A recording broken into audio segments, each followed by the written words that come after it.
Jumpa lagi rekan trader Indonesia dimanapun berada. Salam jumpa kembali lagi bersama saya Moritz di acara analisa mingguan kita, di mana analisa ini akan berlangsung dari tanggal 25 hingga tanggal 29 Agustus.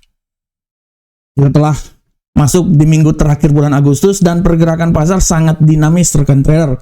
Kita bisa lihat bagaimana tendensi yang terjadi pada dolar Amerika sempat menguat tapi dipatahkan pasca pidato yang dilakukan oleh Jerome Powell di pertemuan Jackson Hole Symposium. Dan kita tahu akhirnya kata-kata yang sudah ditunggu-tunggu, segmentasi untuk pemangkasan tingkat suku bunga akhirnya dikeluarkan oleh Jerome Powell dan membuat pasar bergejolak, pasar bereaksi, dan kita bisa lihat dolar Amerika kembali melemah lagi. Imbasnya sangat luar biasa terhadap emas, terhadap aset-aset lainnya, dan kita akan bahas bersama-sama rekan trader. Dan seperti biasa, sebelumnya kita akan lihat apa saja yang terjadi pada pasar di minggu yang lalu. Secara garis besar rekan trader, kalau rekan trader lihat di pergerakan pasar minggu lalu, kita mulai dari indeks dolar Amerika. Indeks dolar Amerika kalau rekan trader lihat bagaimana pergerakan yang sangat luar biasa terjadi selama 1 minggu yang lalu. Walaupun sempat naik di posisi 98.770, tapi rekan trader, bagaimana dia ini jatuh kembali lagi hingga menembus level 97. Secara garis besar kalau rekan trader lihat pergerakan trader pada indeks dolar Amerika ini tidak bisa dilepas. Pertama, menguat karena kebijakan politik di mana sudah masuk di masa terakhir antara Rusia dan Ukraina, pertemuan antara Donald Trump dengan Presiden Rusia, kemudian dilanjutkan juga oleh pertemuan Donald Trump dengan Zelensky, ya membuat dolar bisa kembali naik lagi. Akan tetapi, nada dovish yang diungkapkan oleh Jerome Powell pada simposium Jackson Hole membuat pasangan ini, mata uang terbaik, terkuat di dunia ini, mengalami pelemahan dan tembus lagi ke posisi 97. Nah, selanjutnya bagaimana untuk Euro USD? Untuk Euro USD kita bisa lihat rekan trader pelemahan yang terjadi akhirnya bisa dibalas dengan penguatan yang sangat signifikan. Selama hampir 1 minggu, pasangan mata uang ini dia turun hingga level terendahnya itu di posisi 1.15912. Tidak bisa dilepas dari faktor geopolitik dan lain-lain. Data-data Amerika pun juga mendukung hal tersebut, tapi dibalas di saat Jerome Powell menyatakan bahwa dovish sangat luar biasa dan pemangkasan tingkat suku bunga sepertinya akan dilakukan pada pertemuan FOMC bulan September nanti. Inilah yang membuat bagaimana dia kembali lagi naik ke level 1.17277. Ini pun juga terjadi pada pound sterling setelah kejatuhan yang sangat luar biasa, akan tetapi dibalas rekan trader. Faktor geopolitik yang terjadi tapi dibalas oleh bagaimana simposium Jackson Hole yang diucapkan oleh Jerome Powell membuat dia kembali lagi naik. Begitupun juga oleh gold. Gold jangan dibilang lagi rekan trader, kebanyakan dipengaruhi oleh faktor geopolitik, akan tetapi rekan trader bisa lihat bagaimana pasca hal tersebut, pasca pidato yang dilakukan oleh Jerome Powell di Jackson Hole membuat dia kembali lagi naik dan ditutup pada hari Jumat lalu di posisi 3.371.98. Apakah dia akan terbang menuju 3.400 pada minggu ini? Dari tanggal 25 sampai tanggal 29 ini segala sesuatu ada punya peluang. Oleh karena itu kita akan lihat nanti. Sedangkan untuk USD Yen Jepang, prinsipnya USD Yen Jepang rekan trader, penguatan yang sangat sempurna dibalas di hari Jumat, turun ke posisi yang sangat rendah dan ditutup di posisi 146.932. Nah rekan trader, secara garis besar rekan trader bisa lihat ini adalah pergerakan yang terjadi. Dan kalau kita lihat pun juga rekan trader di kalender ekonomi secara garis besar rekan trader, kalau lihat untuk kalender ekonomi rekan trader, kalender ekonomi pada minggu yang lalu memang mendukung hal tersebut. Rekan trader bisa lihat ya, untuk kalender ekonomi minggu lalu bagaimana kita mulai dari ya, selain ada pound sterling, ada data IHK, begitu pun juga dari Eropa data inflasi.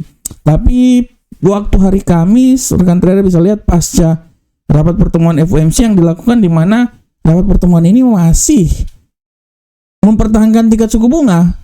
Ya, jadi kita bisa lihat pergerakannya, klaim pengangguran pun juga semakin bertambah. Ya, kita bisa lihat secara garis besar Philadelphia berada 0,3, indeks manufaktur 5,3,3, ya 53,3, ya. Jasa 55,4, penjualan rumah lama mengalami peningkatan di seputaran 4,01 juta.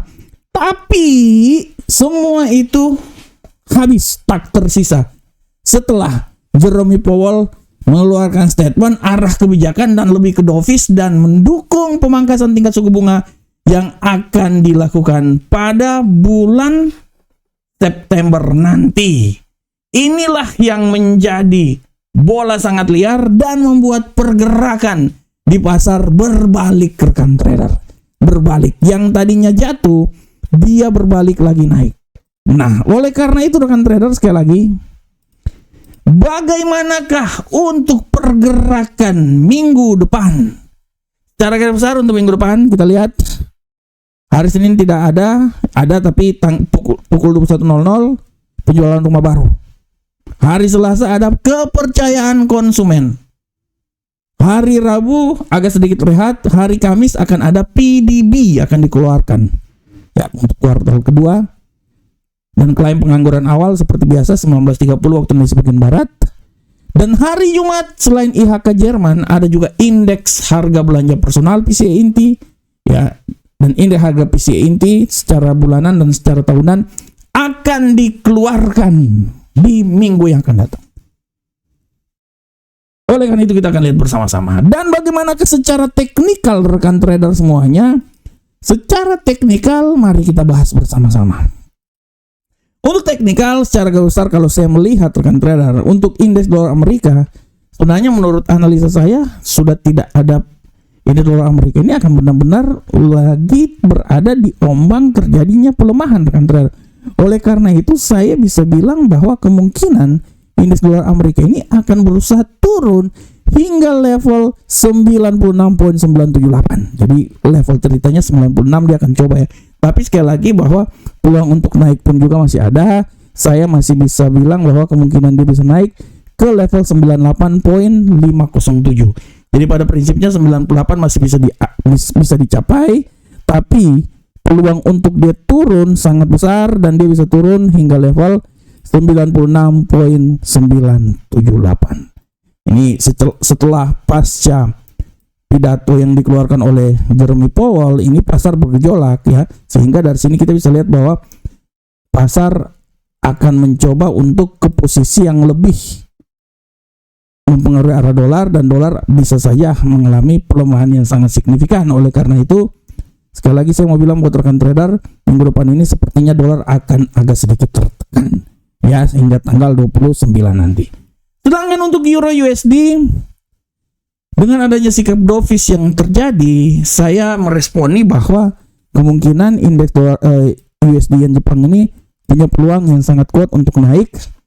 Saya tidak mau bilang dia akan sampai di level tertingginya di seputaran sini 1.18373, tapi saya berasumsi bahwa 1.18026 itu bisa dicapai, dan peluang untuk dia mengalami pelemahan masih tetap ada, dan dia bisa melemah hingga level terendah rekan trader menurut analisa saya berada di posisi 1.15933. Nah, ini adalah arah pergerakan yang bisa terjadi pada Euro USD minggu depan.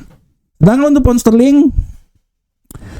sterling dalam analisa yang coba saya lakukan, saya berkesimpulan bahwa pound sterling ini masih punya peluang untuk bisa naik lagi. Analisa saya, dia ini masih bisa naik hingga level paling tertinggi. Menurut analisa saya itu dia akan mencoba sampai level 1.36078. Tapi harap diperhatikan peluang pelemahan masih sangat besar ya. Nah, di sini ya, peluang pelemahan itu masih sangat besar. dan bisa membuat dia kembali jatuh lagi ke level paling rendah menurut saya itu di posisi 1.34206. Itu adalah pola pergerakan yang bisa saya terjadi pada pound sterling USD. Sedangkan untuk gold dalam analisa saya, gold ini sepertinya akan luar biasa. Saya berestimasi gold ini bisa naik hingga posisi 3, menurut saya ya. Pasti itu 3.400 lewat. Dan peluang turunnya pun juga masih tetap ada, walaupun peluang turunnya itu menurut saya hingga 3.316 ya. Tapi 3.400 bisa kesentuh. Ya, 3.400 sekitaran sini ya. Akan kesentuh oleh gold ya. Tapi saya masih tetap berprinsip bahwa gold ini masih bisa naik hingga level maksimum itu di posisi 3.424. Peluang kembali ke 3.400 sangat besar, dan saya menganalisa bahwa 3.400 akan terjadi pada minggu yang akan datang. Walaupun peluang untuk melemah masih tetap terbuka, dan dia bisa melemah hingga level 3.316. Tapi dalam pemahaman saya 3.400 minggu ini bisa dicapai oleh gold. Sedangkan untuk USD Yen Jepang, kita lihat USD Yen Jepang dalam analisa yang coba saya bawakan, saya bilang bahwa kemungkinan besar ya analisa saya menyatakan bahwa dia ini masih bisa turun hingga level paling terendah menurut saya, rekan trader ya. Menurut saya dia ini bisa turun hingga level paling terendah itu di seputaran 145.219, walaupun peluang kenaikan masih tetap ada. Saya berestimasi dia ini masih bisa naik hingga level tertingginya itu di posisi 148.388 ya, dan peluang pelemahannya itu bisa hingga level 145.219. Nah, rekan trader semuanya, rekan trader, demikianlah analisa mingguan kita. Saya berharap semoga apa yang kami bawakan ini setidaknya memberikan sedikit gambaran terhadap pergerakan pasar yang akan terjadi pada minggu depan. Dan saya berharap juga semoga analisa yang kami lakukan ini bisa memberikan sedikit masukan terhadap trading atau analisa yang akan dilakukan oleh rekan trader semuanya, supaya kita bisa saling melengkapi. Oleh karena itu, rekan trader, saya mengucapkan terima kasih terus bersama channel terbaik kami, Market Indonesia. Dan jangan lupa untuk subscribe serta like video-video yang kami bawakan setiap hari. Demikianlah video analisa mingguan kita. Sampai ketemu di video analisa minggu depan. Salam profit Indonesia.